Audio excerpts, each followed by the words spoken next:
कि आज जो जिन्ना ने लगाई थी, आज जो जिन्ना ने उसे हमें मिटाना है और एक बार फिर इस पूरे पाकिस्तान को भारत में मिलाना है। आज हम देखेंगे भारत और पाकिस्तान का विभाजन कैसे हुआ। देखिए, जो ये पूरा दिख रहा है ये हमारा अखंड भारत है।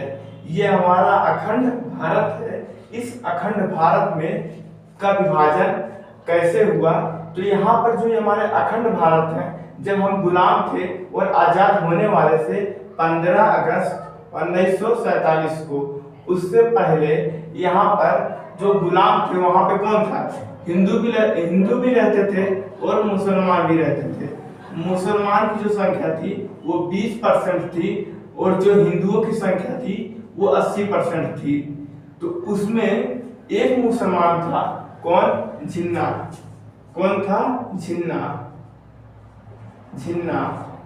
जिन्ना ने क्या किया, इन्होंने जिन्ना जो था ये 20% मुसलमानों को क्या करा, चढ़ाने लगा, मतलब उनको भड़काने लगा कि ये लोग 80% है, आजादी के बाद ये लोग हम पे राज करेंगे।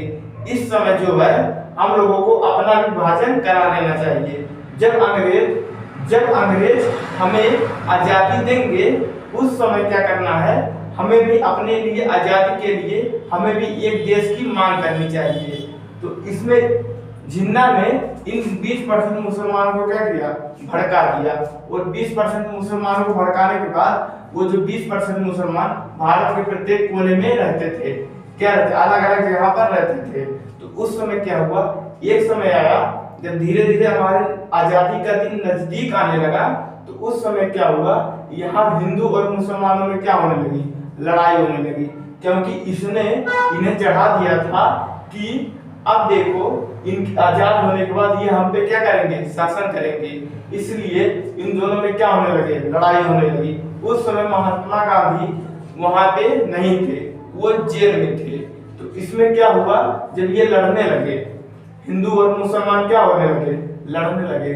और जब लड़ते रहे तो यहाँ पर ये खबर जब महात्मा गांधी के पास पहुंची, तो यहाँ पे अंग्रेज का शासन तो अभी चल ही रहा था, क्योंकि आजादी हमें मिली नहीं थी 15 अगस्त से पहले। तो अंग्रेज ने इसको छुड़ाने के बदले, उन्होंने इस झगड़े को छुड़ाने के बदले खड़े होकर क्या कर रहे थे, हंस रहे थे और कह रहे थे, देखो वो भाग रहा है, उसको मार, उसको। इनसे कह रहे थे, हाँ देखो वो भाग रहा है, मार मार मार, वो देखो एक वहां भाग रहा है। ऐसे क्या करते थे, इन लोगों को ये चढ़ा रहे थे कि और झगड़ा कर, और झगड़ा करो। उसके बाद क्या हुआ, जो ये 20% मुसलमान थे, इन दोनों में जब लड़ाइयाँ होती गई, तो जब ये खबर महात्मा गांधी को लगी, तो महात्मा गांधी ने कहा आए, यहाँ पर आए और कहा कि आप लोग जब गुलाम थे, आजादी मिलने वाली है तो अब आप लोग आपस में लड़ने लगे हो। और जब आप लोग गुलाम थे तो ईद में साथ बैठ के खाना खाते थे,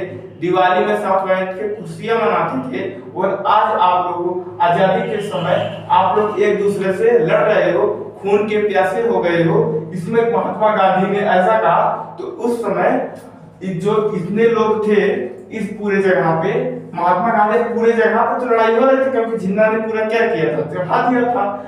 इस जितने लोग थे यहाँ पे लड़ाई कर रहे थे, अपनी अपनी तलवार उठा करके महात्मा गांधी के पैर पे फेंक दिया और कहा हमें माफ कर दीजिए। अब लेकिन जिन्ना ने ऐसी आग लगाई जो भारत के प्रत्येक कोने में लग गई। महात्मा गांधी भी कहे अब हम कितने लोगों को समझाएंगे, और उन्होंने हार मान लिया। लेकिन जब इन्हें समझाया और इन्होंने अपनी तलवार क्या कर दी, फेंक दी, तो उस समय अंग्रेज भी इन्हें क्या कर रहे थे, ए वन मैन आर्मी, मतलब कि ये अकेला एक क्या है, आर्मी है। महात्मा गांधी क्या है, महात्मा गांधी ये वन मैन आर्मी है।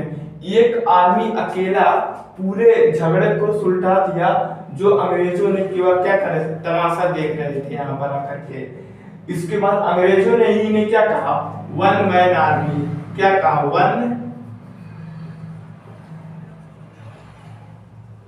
Man army, one man army.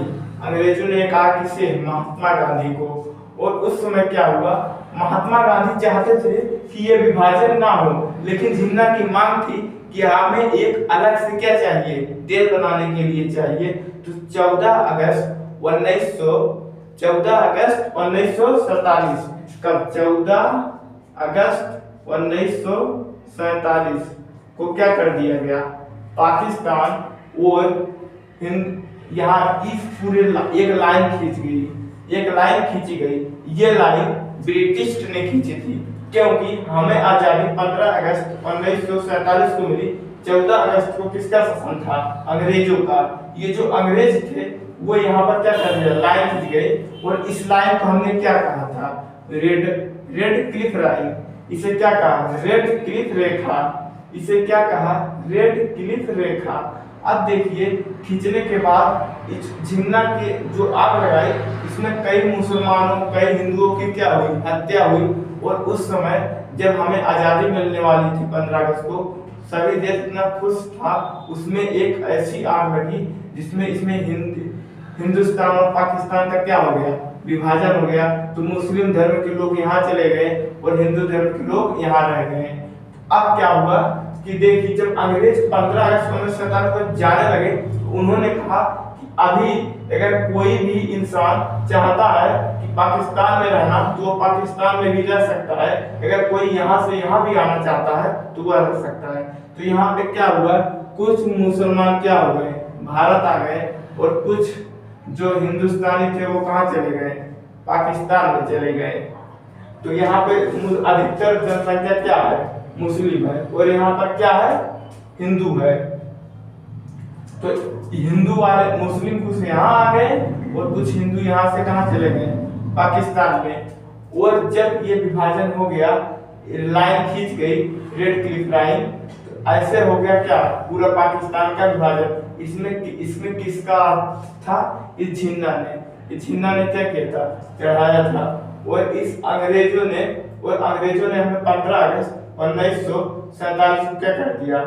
आज हम सब भारतवासी यह प्रण लेते हैं कि लगाई थी आग जो झिन्ना ने उसे हमें मिटाना है। और एक बार फिर इस पूरे पाकिस्तान को भारत में मिलाना है। और फिर हमारा भारत एक अखंड भारत बनेगा। और अब यह अखंड भारत बनने से कोई नहीं रोक सकता है।